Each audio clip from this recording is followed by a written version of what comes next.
Good evening and welcome to our look at this month's session at the European Parliament in Strasbourg. Later in the programme, could shale gas help to solve Europe's energy dependency? The European Parliament calls for robust rules, but some MEPs say the drilling method involved is far too risky. We'll also hear calls for more to be done to make Europe's children safer on the internet. But first, the conflict between Israel and Hamas has held the world's attention this week, with repeated calls for both sides to halt the violence. The civilian death toll in Gaza has spiralled following Israeli air attacks, and Hamas rockets continued to target Israeli citizens. It's a conflict on Europe's doorstep, but what impact has the EU had in exercising its influence? In a few moments, we'll get the views of two MEPs who've been following developments closely. But first, here's a quick look at what happened during the European Parliament debate. Europe's Foreign Policy Chief Catherine Ashton wasn't in Strasbourg for the debate. Instead, it began with the Cypriot Foreign Minister condemning the Hamas attack on a Tel Aviv bus. The European Union reiterates its strong and unequivocal condemnation of all forms and acts of terrorism. MEPs heard of the ceasefire during their debate. Belgian socialist Veronique de Keyser said the truce was a relief. She went on to express concern about Israel's security, but said a Palestinian homeland was part of the solution. Green leader French MEP Daniel Cohn-Bendit said Europe had to back the Israeli and Palestinian right to have and defend their own state. He also called for support for Palestinian recognition as an observer at the United Nations. However, one British MEP made it clear he blamed Hamas for the escalation in violence. The recent hostilities between Hamas and Israel over the last week are an avoidable human tragedy. They came about from the escalation of Gaza-launched rocket attacks, including longer-range Iranian ones now, on Israel, with indiscriminate targeting of civilian areas, resulting in 5 civilian deaths in Israel and damage to infrastructure. Every state has the right to self-defense under Article 51 of the UN Charter, so Israel is fully entitled to seek out all legitimate military targets, including rocket launch sites and ammunition dumps, which it has done on a surgical basis. Hamas disgracefully sited its launchers in densely populated civilian areas, which make it guilty of another war crime. Thank you very much, Mr. Tannock. Are you ready to answer for a blue card? Always ready to answer a blue card, Mr. President. Always. Mr. Murphy, you have the right. Well, Mr. Murphy, my friend Mr. Murphy. It's always Mr. Murphy who's mischief-making on the other side of the House. Thank you, President. Mr. Tannock, do you really think that this onslaught against the people of Gaza has anything whatsoever to do with the protection of Israeli people? Do you not see the connection between this onslaught and the elections in January? Do you not know that this immediate upturn of struggle, of conflict, has come about after the killing of a 12-year-old boy who was playing soccer in Gaza? And how can you describe surgical strikes that kill 150 Palestinians, the majority of whom are civilians, a number of whom are children? How are they possibly surgical? I'm joined now by Irish MEP Emer Costello, who's chair of the European Parliament's delegation to the Palestinian Council, and by Portuguese MEP Mario David, who's a member of the European Parliament's Committee on Foreign Affairs. Emer Costello, if I could start with you. We've heard from the Cypriot presidency that there is now to be a ceasefire, which is obviously a positive development, but it was a long time coming and both sides seem to be going at it right up to the wire, really. Well, that's right. Well, first of all, the ceasefire that was announced is very, very welcome. Too many people, too many innocent lives have been lost. The Universal Day for Children was earlier this week, and on the same day an announcement came that 1/3 of the victims of the struggle were actually children. This is really absolutely appalling. So while the news is welcome that we have a ceasefire, it's been a long term coming, but I think that we need to see the terms of the ceasefire. I think we need to see how that's going to actually build and develop into a sustainable peace, because that's what's really important, is developing the peace process in the region. And Mario David, what are the prospects for that ceasefire, given both sides really are seemingly intent on making the most of every minute that remained? I don't want to be naughty, but I don't believe in the ceasefires. We have seen so many of them over the years. I mean, if they last, the better. But they just precede the next fight, the next bombing, the next missile that is launched by one side or the other, and unfortunately this is going on for too long. And I think that the core of the problem is not being addressed. I mean, we are worried, of course, one death is a death too much, that's for sure. But what we have to address is the question of the Middle East peace process and the future of the relations between two populations that have to live together, side by side, and if they can do it in peace, the better. Well, I suppose they're the underlying causes, but let's talk about the timing. Why did the hostilities get ratcheted up right now? I think we can look at a cartoon. It first appeared in a Swiss newspaper, I think, and the strong suggestion from that is that really what's happening here is the build-up to the next Israeli election. That's right. There are Israeli elections will take place in January, and they're going to be very fiercely contested. I was in Tel Aviv last month, and I know that many of the issues that Israelis are facing are bread and butter economic issues, and they will be holding their government to account on the economic issues. But sometimes it's always useful to pull the to pull the Palestinian issue out of the pocket at that time, at the time of elections, and that's actually a worry that it can be used as an election ploy. The other aspect about the timing of it, though, that I think is interesting that hasn't really been explored is the fact that on the 29th of November, there will be a vote at the UN Assembly for Palestinian non-member state observer status.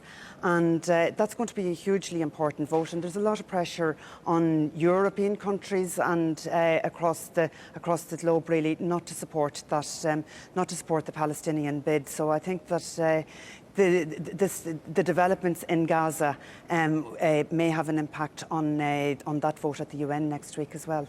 And of course, Mario David, I suppose it has to be seen in terms of the wider Middle Eastern context, in that the Hamas rockets we know are coming from Iran, and it's not that difficult to argue that it quite suits Iran to distract the international community from what's been going on in Syria.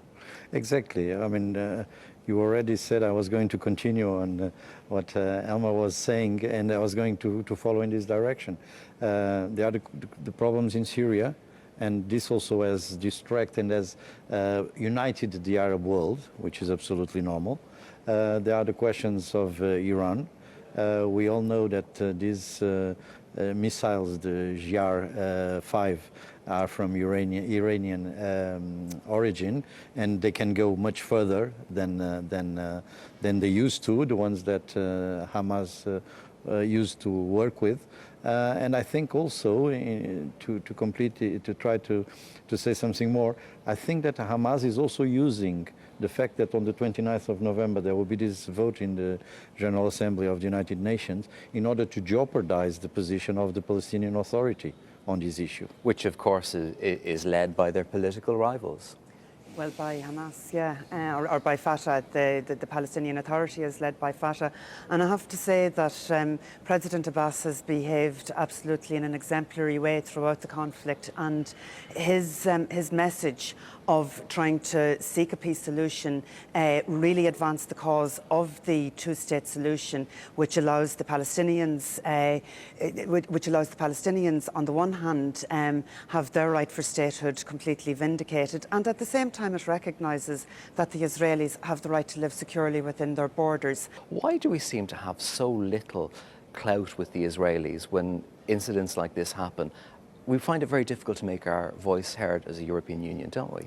Ray, I think it's extremely important to say also that Israel is the only democracy in the area, right?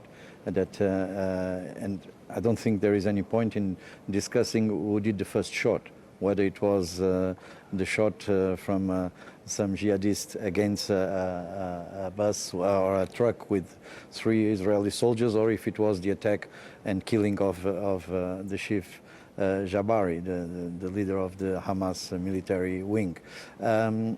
What I think it's important is for Europe, for once, to take the responsibilities it has in this issue. You know, this is going to be one of the hot potatoes of the Irish presidency that's coming next January.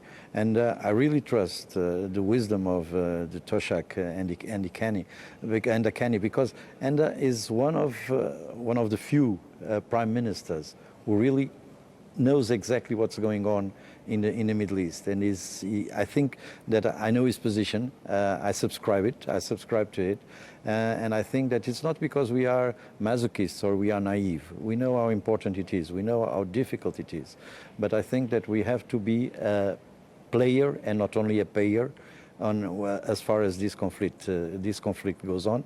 And I think after the failure of the Americans, the Russians cannot play any deal here. I think it's up to the Europeans to try to achieve a long-lasting peace process. Emer Costello, you've, shall we say, links to the Department of Foreign Affairs at home. So what should the Irish EU presidency do to make its voice heard in this region? I think that the Irish presidency will actually prioritise this issue. I might just say too that the 14th of May, the Foreign Affairs Council issued very serious conclusions on the Palestinian and Israeli situation.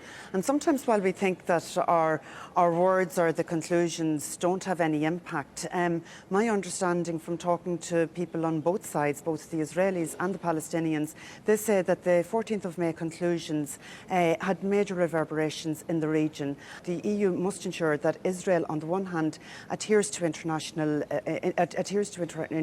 law, and there are a number of issues such as the settlements, the whole issue around the Bedouins, which was the purpose of my study visit last month, the dual planning system that seems to be in place, the destruction of many EU-funded projects, and that's a place that certainly we can start.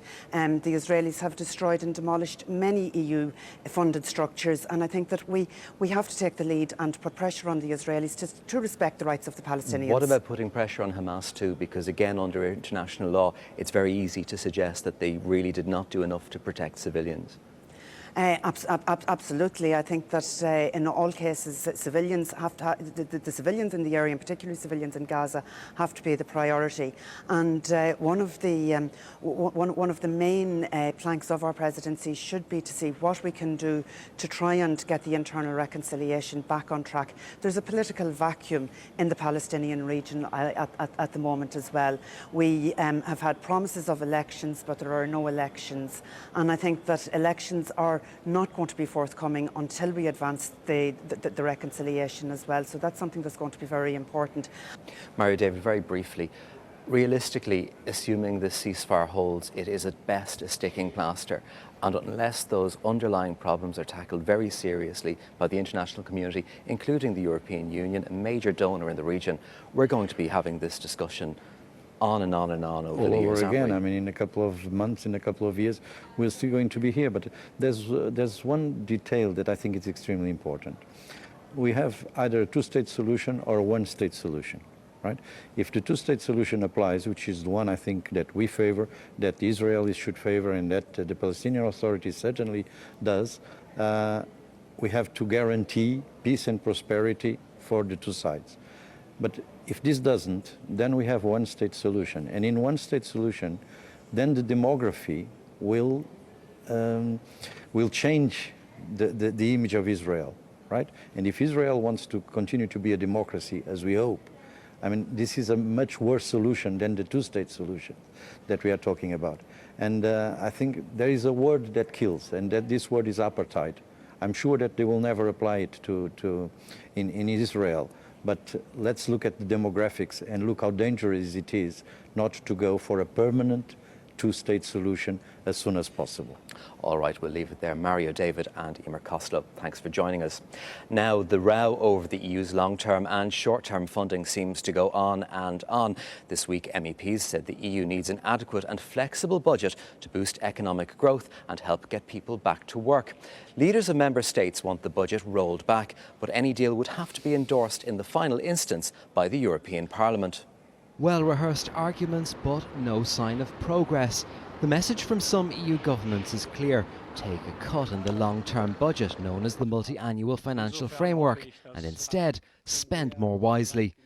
We live at a time of severe constraint as a result of the need for fiscal consolidation. The negotiations on the European budget cannot take place in complete isolation from this reality, however uncomfortable that is. MEPs want an increase of 4.8% in the budget for 2014 to 2020. That would mean a budget of just over €1 trillion. But some EU governments want it cut by 100 billion. Others seek an even bigger decrease. Socialist leader Hannes Swoboda accused them of leading a race to the bottom. Cohesion funds, about a third of the total spend, would be at risk. Many MEPs and the Commission warning it jeopardises programmes that would kickstart growth. The leader of the Liberal group singled out Britain for particular criticism. And we are still talking about the same budget, a budget of more or less 1% of the GDP, and we are still dealing with a reluctant Britain. The only difference now is that Mr. Blair has been replaced by Mr. Cameron, and that the Labour Party is led now by Mr. Edward Miliband, who a few weeks ago, for, in my opinion, pure populistic reasons, has made a coalition with the Europhobes of the Conservative Party to make a deal on the EU budget even more difficult, if not impossible. So there we are for the moment. And I will not talk, Mr. President, about the details of this budget, but let me be very blunt. The whole debate on a little bit more, on a little bit less than 1% of the European GDP is, in my opinion, completely ridiculous. But it is a remarkable debate to think that the European Union is talking about taking another €1 trillion from European taxpayers, despite the fact that the accounts have not been signed off for 18 years in a row. If this was a company, the directors, or in this case the Commission, would all be in prison. One MEP argued a phony war was being waged. This debate is not really about money. The budget corresponds only to about 2% of European public expenditure. It has been falling as a proportion of the member states' economy for years, and contrary to what Mr. Callanan and Mr. Farage believes, the main criticism from the Court of Auditors is not against European institutions, but on how EU money is handled by member states. The member states who fight for cuts are the strongest ones, the ones who can pay if they feel that the Union is worth defending. No, it's not about money. This is a fight over the European model and the future of Europe. The reason why we Social Democrats, together with a huge majority in the European Parliament, defend the budget even in times of crisis is that the budget is the most significant expression of our fundamental policies. It's about European and even global solidarity. But there was very little solidarity on display in the final exchanges between the leader of the Liberals and Nigel Farage of the UK Independence Party. What we've seen this morning from the Commission and Parliament is a passionate defence of high salaries, index-linked pensions, chauffeur-driven cars and a lifestyle that none of you would actually enjoy out there in the real competitive world. But Mr. Farage has the whole morning talked about salaries and biggest waste of money. Well, you know, colleagues, what I think is the biggest waste of money in the European Union of today, there's a salary we are paying to Mr. Farage. That is the biggest waste of money. Oh no, Mr. Farage, let's be honest about it. You are a member of the Fishery Committee, for example, and you're never there. Never. In 2011, no attendance. In 2012, no attendance. It's fantastic what you're doing. You're coming here saying it's a scandal, the salaries that are being paid, and you pay yourself a salary without doing any labor in your own committee. That's the reality of the European Union today. The budget row has direct consequences for Ireland, potentially jeopardising important funding. Oh, I think this is very fundamental for Irish people. If you take it that Ireland gets over 1.4 billion and more in transfers from the Common Agriculture Policy, that's real money into this country. It goes to every single parish in Ireland. For some, shale gas is a natural resource to be exploited. Others argue it's just far too dangerous. There are widespread concerns over the drilling method known as fracking. This month, MEPs rejected calls for a ban. Each country decides for itself whether to allow shale gas exploration, but MEPs want Europe to put a robust set of rules in place. There's universal agreement that we need to find new sources of energy, but shale gas is controversial. It's extracted in a process known as fracking. That involves injecting large quantities of water, along with sand and chemicals, into rock 1 or 2 kilometres below the Earth's surface. After the gas is released, the water then returns to the top.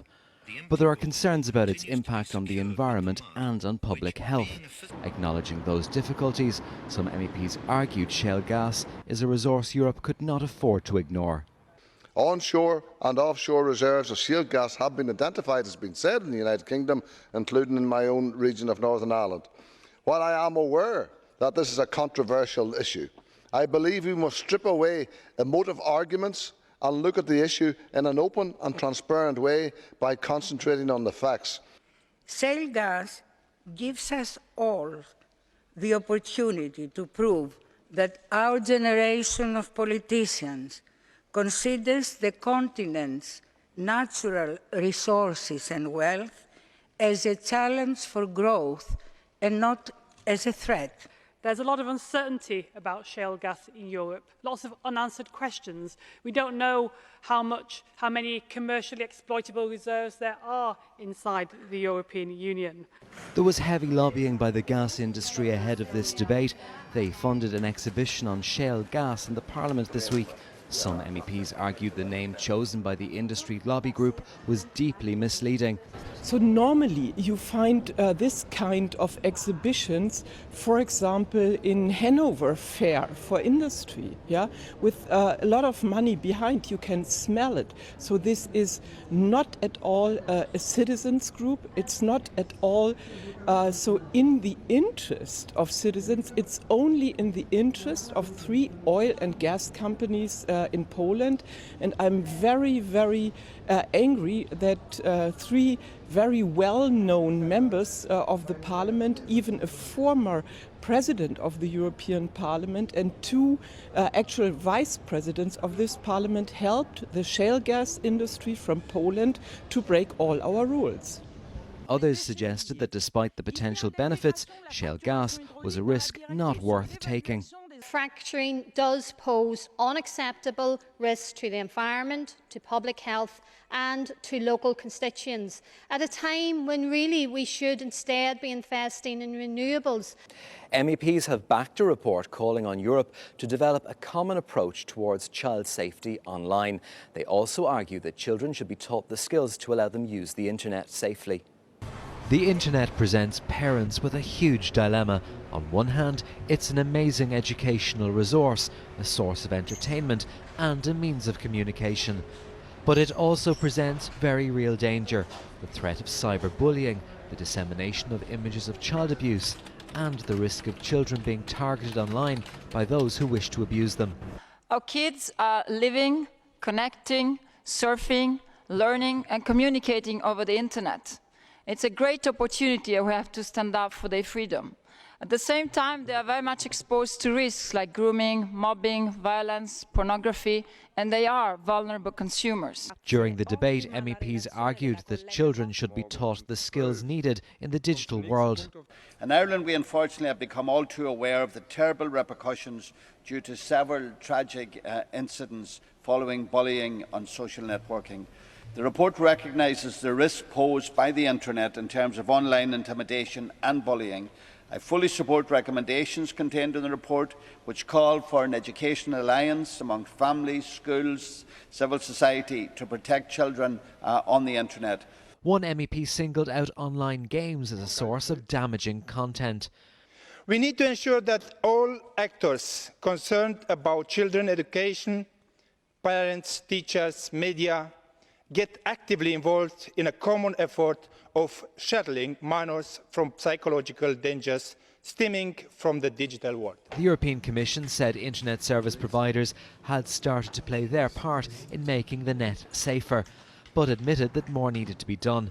The Commission is also keen to see a more concerted worldwide plan to deal with images of child abuse. The Commission is committed to the launching and functioning of a global alliance against child sexual abuse online as a means to sustain national efforts to improve identification and assistance to child victims, prosecution of offenders, prevention of the crimes and reducing the availability of child pornography. Now here's a quick look at some of the other items on the agenda at the European Parliament this month. Around 20 MEPs from various political groups staged a protest in the Parliament on Wednesday, calling for the Irish government to legislate for abortion in the wake of the death of Savita Halappanavar. 53 MEPs signed a letter to the Taoiseach calling for him to take action. Because I'm standing up for the rights of women and women who have had their rights completely ignored, taken away from them, and in some instances their lives are lost, the lives of their families are decimated. I'm here for those women, to give those women a voice, their right to choose. Haiti's president told MEPs his country is slowly getting back on its feet following the 2010 earthquake. However, Michel Martelly said humanitarian aid alone wasn't enough and that his country now needed investment. MEPs want more stringent safety and emissions standards for motorbikes, scooters and quad bikes. They account for just 2% of vehicles in the European Union, but are involved in 16% of fatal accidents. The proposals include regular tests like the NCT. I've not seen a convincing case for the introduction of these tests for motorcycles. It was pointed out in a study co-funded by the European Commission that only about 1% of the accidents involving motorcycles are caused or linked to technical defects. And that's all we have for you for now. Our next programme is on Sunday, December the 16th. Until then, from Strasbourg, a very good night.